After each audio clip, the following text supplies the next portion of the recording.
Wherever you go, whatever you do, throw a little at it. Omax, Vest and Briefs. VIT Engineering Entrance Examination 2026. Applications live now. Visit vit.vit.ac.in.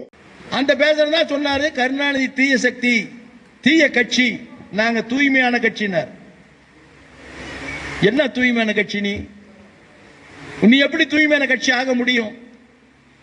நீ எப்ப தூய்மையான கட்சின்னு சொன்னா நீ உன்ன ஆட்சிக்கு வரல, உன்னுடைய நடவடிக்கை என்னன்னு தெரியாது.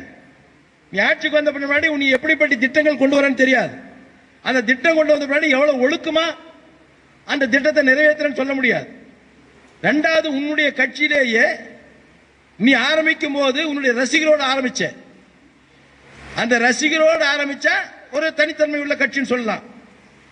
இன்னைக்கு பல்வேறு கட்சியிலிருந்து உன்னோட வந்திருக்காங்க. அப்படி வந்தவங்க யார் தெரியுமா? சந்தர்ப்பவாதிகள்.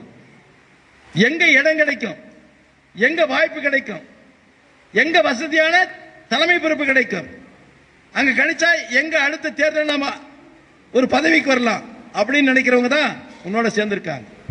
உங்க கொள்கை பரப்பச்சா எல்லாம் யாரு?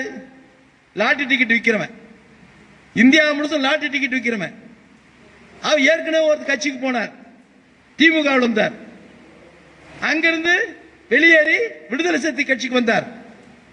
அங்க விடுதலை சிறுத்தை தலைவர் திரு தொல்மாவன் அவர்கள் பெரிய பதவியை கொடுத்தார், அங்க சண்டை விட்டார், அங்கிருந்து வெளியே வந்தார்.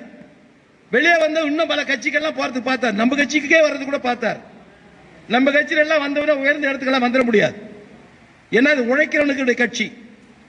உழைக்கிற கட்சினாலதான் இன்னைக்கு ஒண்ணுமே இல்லாத கிராமப்புறத்தில் இருந்த ஒரு சாதாரண எடப்பாடி பழனிசாமி இந்த கட்சிக்கு போச்சு ஆயிருக்கிறான்னா உழைச்சி உழைச்சி உழைச்சி தலைவருடைய நல்ல பேர் வாங்கி அவருடைய உயர்வாலும் அவருடைய எண்ணத்தாலும் தொண்டனுடைய சந்தோஷத்தாலும் இந்த இடத்துக்கு வந்திருக்கிறோம். இங்க யாரெல்லாம் இருக்குன்னா யாருமே திடீர்னு வந்த ஆளுங்க கிடையாது, உழைச்சி வந்த ஆளுங்க. அவர்கிட்ட இருக்கிற ஆளுங்க சந்தர்ப்பவாதிகள், ஏதோ ஒரு வகையில் ஒரு பதவிக்கு வரும். அது மாதிரிதான் நம்ம கட்சியிலிருந்து ஒரு ஆள் போயிருக்கான். நம்ம கட்சியிலிருந்து ஒரு ஆள் போயிருக்கார், திரு செங்கோட்டையன். இந்த செங்கோட்டையன் யாருக்கு தெரியும்? 50 ஆண்டு காலம் 53 ஆண்டு காலம் இந்த கட்சியில் இருக்கிற எல்லா பதவியும் சுகத்தை அனுப்பிச்சிருக்கு, எல்லா பதவியும் சுகத்தை அனுப்பிச்சிருக்கிறேன். எத்தனை முறை அமைச்சரான? அந்த அமைச்சராகிறதுக்கு யார் காரணம்? இந்த கட்சி காரணம். அந்த பதவி கிடைக்கிறதுக்கு யார் காரணம்? இந்த கட்சி காரணம்.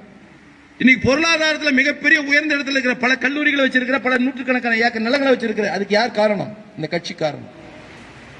இவ்வளவு வசதி வாய்ப்புகளும் இவ்வளவு பதவி சுகங்களும் அனுபவித்த நீ இந்த கட்சியில பல்வேறு வகையான இடையூறுகளை செய்தனால பொதுச் செயலர் கூப்பிட்டு அவருக்கு அறிவுரை சொன்னார், கேட்கல. பொது இடத்துல போய் கட்சியினுடைய தலைமையை கெடு வச்சா யார் வைப்பா? ஒரு கட்சி தலைமைக்கு நீ கெடு வைக்கலாமா? அந்த கட்சி ஒரு கட்டுக்கோப்பா இருக்குமா? அந்த கட்சி தானா எங்க உடைஞ்சிடல, வேற வழி இல்லை. கட்சியில இருந்த அர்த்தம் 55 ஆண்டு காலம் 50 ஆண்டு காலம் அனுபவிச்சு நீ அங்க போயிட்டு புரட்சி தலைவர் எம்ஜிஆருக்கு அடுத்து புரட்சி தளபதி விஜய் சொல்ற வெக்கமா இல்ல? இப்படிப்பட்ட கலவையான மக்கள் தான் அந்த கட்சியில் இருக்கிறாங்க. அதனால அவருக்கு ஒரு கருத்தை சொல்றேன், அது தூய்மை கட்சி இல்ல, கலப்பட கட்சி. எப்படி கலப்பட கட்சினா, செங்கோட்டம் போயிருக்கிறார், இன்னொரு கட்சியிலிருந்து போயிருக்கிறார். இந்த கட்சியில கொள்கை எதுன்னு கொள்கை இல்லாம உங்ககிட்ட வந்திருக்கார். ஆதவர்ஜினா பல கட்சியிலிருந்து வந்தவர், அங்க போயிருக்கார். இன்னொரு பிஜேபி இருந்து வந்தாரு, நம்ம கிட்ட வந்தாரு, அப்புறம் இங்க வந்திருக்காரு, அவர் உங்ககிட்ட வந்திருக்காரு. இப்படி எங்க வாய்ப்பு கிடைக்குது என்று சுத்துகின்ற ஒரு கூட்டம் உன்னிடத்தில் வந்திருக்கிறது. நீ ஜாகிரதையா இருக்கணும். நாளைக்கு உன்னையும் காலி பண்ணிட்டு வேற தாக்கு போயிடுவாங்க. அப்படியாப்பட்ட ஆள் தான் இருக்காங்க.